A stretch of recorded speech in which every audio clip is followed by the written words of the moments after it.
Americans are worried about our federal budget deficit. But people who worry about our country's economic health also need to understand that we're creating another kind of deficit in the U.S. that impacts every community and industry in the country, the innovation deficit. America's economy has been built on innovation and new ideas that create jobs and healthy communities. After World War II, our federal government helped the U.S. grow the world's strongest economy with strategic investments in education, science, and technology that made our country the world's innovation leader.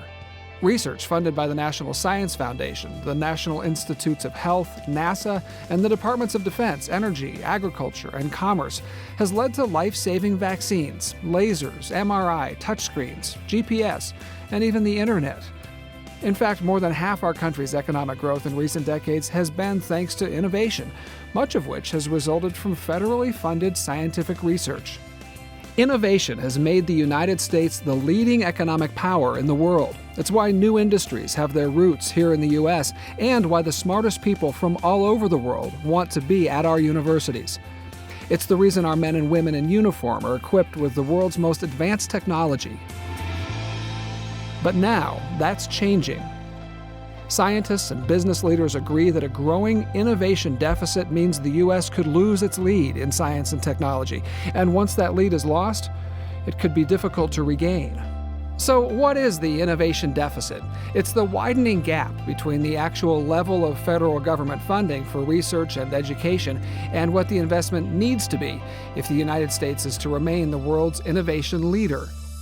Let's look at it another way. Every country has great minds, and when we invest in those great minds by supporting education, science, and innovation, it leads to a strong economy. But if we cut back our investment while other countries grow theirs, we fall behind. Americans' investments in research and higher education are now flat or declining, while others, such as China, Singapore, Korea, and the EU, are dramatically increasing their funding in those areas. Federal budget cuts to science and education programs over the past several years, compounded by sequestration, helped create this deficit.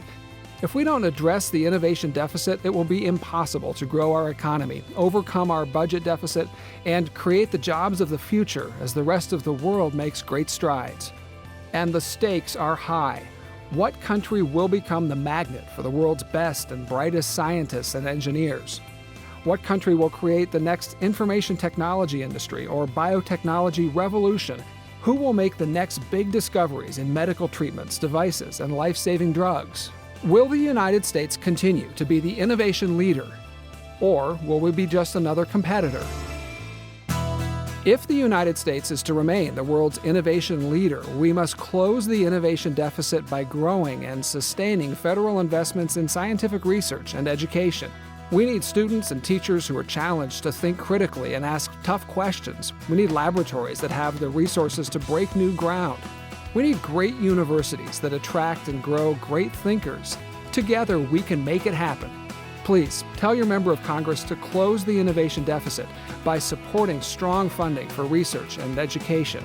America's future prosperity and national security depend on it. For more information, visit www.innovationdeficit.org or follow the conversation on Twitter with the hashtag InnovationDeficit.